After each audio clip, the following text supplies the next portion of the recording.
Hi hello എല്ലാവർക്കും ഏറ്റവും പുതിയ മൂവി റിവ്യൂക്ക് സമയം റിവ്യൂ ചെയ്യാൻ വേണ്ടി ഇപ്പോൾ വാർ 2 ആണ്. ഒരു ഡമാർ പടാർ എന്ന് പറയുന്ന പോലെ തന്നെ ആയിരിക്കും വാറിൻ്റെ ഒരു അവസ്ഥ. വാറിനെ കുറിച്ച് പറയുമ്പോൾ അയൻ മുഖർജിയാണ്, അതായത് പ്രധാനമായിട്ട് സ്പൈ യൂണിവേഴ്സിൻ്റെ ഒരു ചിത്രം തന്നെയാണ് വാർ. ഇതിന് മുന്നിറങ്ങിയ വാറാണെങ്കിലും അതുപോലെ ടൈഗർ, അതുപോലെ പതാൻ, അതുപോലെ തുടങ്ങിയ ഒരുപാട് ചിത്രങ്ങളുണ്ട്. ഇതൊക്കെ സ്പൈ യൂണിവേഴ്സിലുമായിട്ട് കണക്റ്റാണ്. ആദ്യമായിട്ട് ഹിന്ദിയിൽ തന്നെ സ്പൈ യൂണിവേഴ്സ് കൊടുത്തിട്ടുള്ള ഈ ടൈഗർ ടീം തന്നെയായിരിക്കാം എന്ന് പ്രതീക്ഷിക്കുന്നു. അപ്പോൾ അയൻ മുഖർജിയാണ് ഡയറക്ഷൻ ചെയ്തിട്ടുള്ളത്. കാശി നോക്കി കഴിഞ്ഞാൽ നമ്മുടെ സ്വന്തം ഹൃതിക് റോഷൻ, അതുപോലെ തന്നെ ജൂനിയർ NTR, കിരൺ അദ്വാനി തുടങ്ങിയവരൊക്കെ പ്രധാനമായും കാശിങ്ങായി വന്നിട്ടുള്ളത്. വാർ 2 എന്താണ് ട്രെയിലർ കണ്ടാൽ നമുക്ക് പൂർണ്ണമായിട്ടും വ്യക്തമാക്കി തരുന്ന ഒരു കാര്യം തന്നെയാണ്. അതായത് നമ്മുടെ രാജ്യത്തെ സംരക്ഷിക്കാൻ വേണ്ടി അണ്ടർ കവർ ഓഫീസറായി നിൽക്കുന്ന ഓരോ വ്യക്തികൾ, അപ്പോൾ അവരുടെ നേരിടുന്ന പ്രശ്നങ്ങളൊക്കെ തന്നെയാണ് ഈ വാർ 2ലും പറഞ്ഞിട്ടുള്ളത്. അതിൽ യാതൊരു തരത്തിലുള്ള മാറ്റമൊന്നുമില്ല. സ്ഥിരം സ്പൈ യൂണിവേഴ്സ് ബോംബുകൾ തന്നെയാണ് ഇതിൽ കൊണ്ടുവരാൻ ശ്രമിച്ചിട്ടുള്ളത്. പക്ഷേ എന്ന് വെച്ചാൽ ഇതിനെടുത്തിട്ടുള്ള ഒരു ബാഡ് സ്കോറും CG വർക്കും കാര്യങ്ങളൊക്കെ നല്ല രീതിയിൽ തന്നെ വർക്കായിട്ടുണ്ട്. നമുക്കതിലോട്ട് തന്നെ പതിയെ പറഞ്ഞു തരാം. നമ്മുടെ ഹൃതിക് റോഷൻ അതിർക്കുന്ന കഥാത്തിൻ്റെ പേര് നമുക്ക് എല്ലാവർക്കും അറിയാം. കബീർ എന്നാണ് അദ്ദേഹത്തിൻ്റെ പേര്.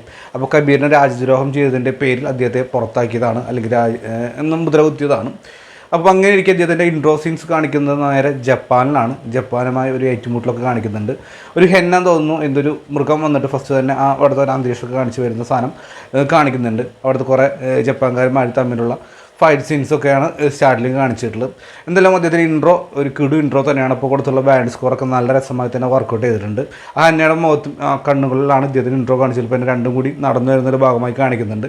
ഇടയ്ക്ക് നമ്മുടെ പുലിമുരുക്കൽ ആ ഡോഗിൻ്റെ സീൻസൊക്കെ ഇല്ലേ, അതേപോലെ തന്നെ ഹന്ന മുണ്ട് മുടക്കി ഊത്തി എന്ന് പറഞ്ഞ പോലെ തന്നെ നമ്മുടെ ഹൃതിക് റോഷനെ കണ്ട് ഭയന്ന്, അല്ലെങ്കിൽ കബീറിനെ കണ്ട് ഭയന്നിട്ട് നേരെ രണ്ടുപേരും നടന്നു വരുന്നിടത്താണ് അദ്ദേഹത്തിന് ഇൻട്രോ കാണിച്ചിട്ടുള്ളത്. അത് വളരെ നല്ല നൈസായി തന്നെ എടുത്തു വെച്ചിട്ടുണ്ട്. അതിൽ വരുന്ന ബാഡ് സ്കോർ ആണെങ്കിലും പിന്നീട് ഫൈറ്റ് സീൻ വരുന്നുണ്ട്. ആദ്യം തന്നെ ഗണ്ണൊക്കെ കളഞ്ഞ് വരുന്ന ഒരു ഫൈറ്റ് സീനാണ്. അതിനുശേഷം ആയുധം എടുക്കുന്നുണ്ട്. എങ്കിൽ പോലും ഒരുപാട് ഒരു ഒറ്റ സീൻസ് 19 ഗുണ്ടകളൊക്കെ ഇടിച്ചിടുന്ന നമ്മുടെ കഥാനായകൻ. അതിനുശേഷം ഇവർ നേരെ നമ്മുടെ വില്ലൻ രക്ഷപ്പെടുന്ന ഭാഗമായി കാണിക്കുന്നത്. അപ്പോൾ തൊട്ട് പിന്നെ കത്തി തന്നെയാണ്. പക്ഷേ ഓരോ സീൻസിലാണെങ്കിലും ബാൻഡ് സ്കോറുമായി ഇപ്പോൾ തന്നെ കൊടുത്തിട്ടുള്ള ഒരു BGM ആണെങ്കിലും പശ്ചാത്തലമായി വരുന്ന സ്ക്രീൻ പ്രസൻസ് ഒക്കെ ആണെങ്കിൽ പോലും വളരെ നല്ല രീതിയിൽ തന്നെ വർക്കൗട്ട് ആവാൻ സാധിച്ചിട്ടുണ്ട്. അതിനിടയ്ക്ക് പുതിയൊരു വില്ലനെ കാണാം. എന്താണ് അദ്ദേഹത്തിൻ്റെ പേര് പറയുന്നുണ്ട്. അപ്പോൾ അദ്ദേഹത്തിൻ്റെ അടുത്ത് എത്താൻ വേണ്ടി ഈ ഓഫീസറെ തട്ടിക്കൊണ്ട് പോകുന്ന, അല്ലെങ്കിൽ ആ ഗ്രൂപ്പിൽ ചേരണം. കാരണം കബീർ എന്ന് പറയുന്ന വ്യക്തി പൂർണ്ണമായിട്ടും ഫസ്റ്റ് ആണെങ്കിൽ പോലും ബുദ്ധിയാണ് അദ്ദേഹത്തിൻ്റെ മെയിൻ എന്ന് പറഞ്ഞ പോലെ തന്നെയാണ് മുന്നോട്ട് പോകുന്നത്. കാരണം എന്ത് ചെയ്യുമ്പോഴും ആലോചിച്ചേ ചെയ്യുള്ളൂ. അതേപോലെ ചിന്തിക്കാൻ മറ്റാർക്കും കഴിയില്ല. ഭയങ്കര സ്പീഡും കൂടുതൽ തന്നെയാണ്. എന്ത് വേണമെങ്കിലും വ്യക്തി എടുക്കുന്ന ഒരു ആരും ചോദിക്കാനില്ലാത്ത, അല്ലെങ്കിൽ ആരുമില്ലാത്ത അനാഥനായിട്ടുള്ള ഒരു വ്യക്തി തന്നെയാണ്. അപ്പോൾ എന്തുകൊണ്ടും അദ്ദേഹം ഫസ്റ്റ് ചോയ്സ് എന്ന് പറയുമ്പോൾ കബീർ തന്നെയായിരിക്കും. അത് നമുക്ക് എല്ലാവർക്കും അറിയാം. ഫസ്റ്റ് പാർട്ട് കണ്ടവർക്ക് എല്ലാവർക്കും അറിയാവുന്നതാണ് വാറിൻ്റെ.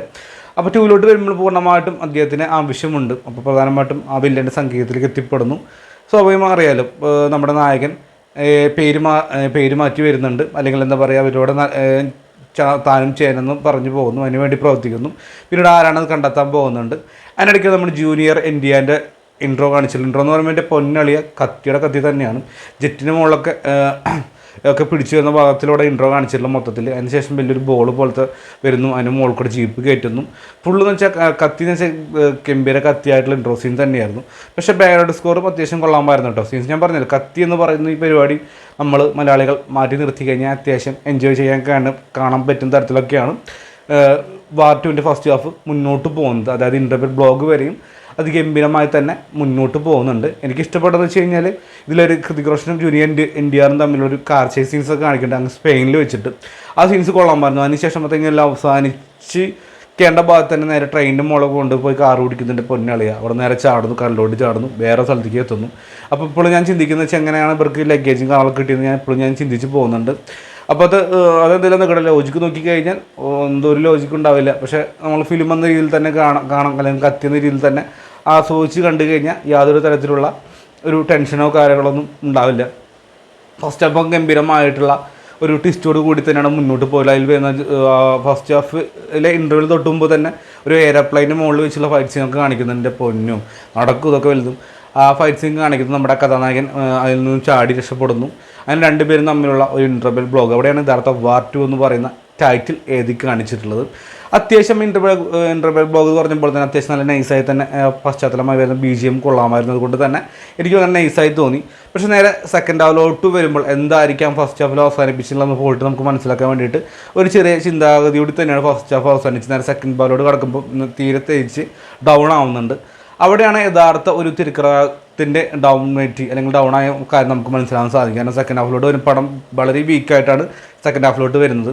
കാരണം അതിന് ശേഷം ഒരു എന്താ പറയുക, ഒരു സഹോദരങ്ങൾ തമ്മിൽ അല്ലെങ്കിൽ എന്താ സുഹൃത്ത് പാസ് എന്ന് പറഞ്ഞപ്പോൾ തന്നെ കുറേ പാസ്സൊക്കെ കുത്തി കയറ്റുന്നുണ്ട്. അന്വേഷിച്ച് നടക്കുന്ന കൂട്ടുകാരൻ പണ്ടം അങ്ങനെയായിരുന്നു, അവൻ അന്വേഷിച്ച് നടക്കുകയായിരുന്നു. അന്വേഷിച്ച് ഇവർ തമ്മിലുള്ള ഒരു യുദ്ധം തന്നെയാണ്, പോരാട്ടം തന്നെയാണ് മുന്നോട്ട് പോകുന്നു. അതിനിടയ്ക്ക് തൻ്റെ അച്ഛൻ നഷ്ടപ്പെട്ട് അതിൽ ആരായിരിക്കും കണ്ടെത്താൻ ശ്രമിക്കുന്ന എയർഫോഴ്സിൽ വർക്ക് ചെയ്ത് നമ്മുടെ കഥാനായിക. അവർ ഇൻട്രോ സീൻസ് പറയാനുണ്ട്.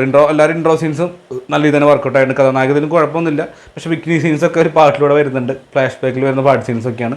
അതെന്തായാലും സ്പൈ യൂണിവേഴ്സ് സംഭവം നിർബന്ധമാണല്ലോ. നമ്മുടെ ദീപിക പതുക്കോൺ ചെയ്ത പോലെ ഇതിലും ഒരു ചെറിയ സീൻസൊക്കെ വരുന്നുണ്ട്. പക്ഷേ മോശമാക്കിയില്ല, നല്ല രീതിയിൽ തന്നെ എടുത്തു വെച്ചിട്ടുണ്ട്. അതുപോലെ തന്നെ പാട്ടുകളൊക്കെ അത്യാവശ്യം നല്ല രീതിയിൽ തന്നെ കേൾക്കാൻ രസമായിരുന്നു. എസ്പെഷ്യലി എനിക്ക് ഇഷ്ടപ്പെട്ടത് ഒരു കാർ ചേസിൽ വരുന്നൊരു ഇംഗ്ലീഷ് സോങ് വരുന്നുണ്ട്. അതൊരു ഓക്കെ ലെവലിൽ നല്ല രീതിയിൽ തന്നെ പ്രസൻറ്റ് ചെയ്തിട്ടുണ്ട്. അതിനുശേഷം നേരെ സെക്കൻഡ് ഹാഫിൽ ഞാൻ പറഞ്ഞ പോലെ തന്നെ രണ്ടുപേരും തമ്മിലുള്ള ഒരു പോരാട്ടം കാര്യങ്ങളൊക്കെ വരുന്നു. അതിനുശേഷം സുഹൃത്തുക്കളാണോ അല്ലെന്ന് തിരിച്ചറിയുന്നു. അതൊക്കെയാണ് പടത്തിന് മുന്നോട്ട് പോയിട്ടുള്ളത്. ഞാൻ പറഞ്ഞില്ല, ഫസ്റ്റ് ഹാഫ് ഒരു ഓക്കെ ലെവലാണെങ്കിൽ സെക്കൻഡ് ഹാഫിലോട്ട് വരുമ്പോൾ നേരെ ഡൗൺ ആയി. ഡമ്മർ പടാർ എന്ന് പറഞ്ഞ പോലെ തന്നെയാണ്.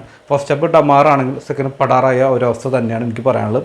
അപ്പോൾ വാർ 2 സമയമുള്ളവർക്കൊന്ന് കണ്ടു നോക്കാം, അല്ലാത്തവർക്ക് ആ വഴിക്ക് പോവാതിരിക്കാവും നല്ലത്. അപ്പോൾ എൻ്റെ ഇപ്പോൾ നമ്മുടെ ഇഷ്ടപ്പെട്ട് കഴിഞ്ഞാൽ ലൈക്ക്, ഷെയർ, സബ്സ്ക്രൈബ് ആയിരുന്നു പരിഗണിക്കുക. വീണ്ടും മറ്റൊരു റിവ്യൂമായി നിങ്ങളുടെ മുമ്പിൽ എത്തുന്നതായിരിക്കും. Bye bye.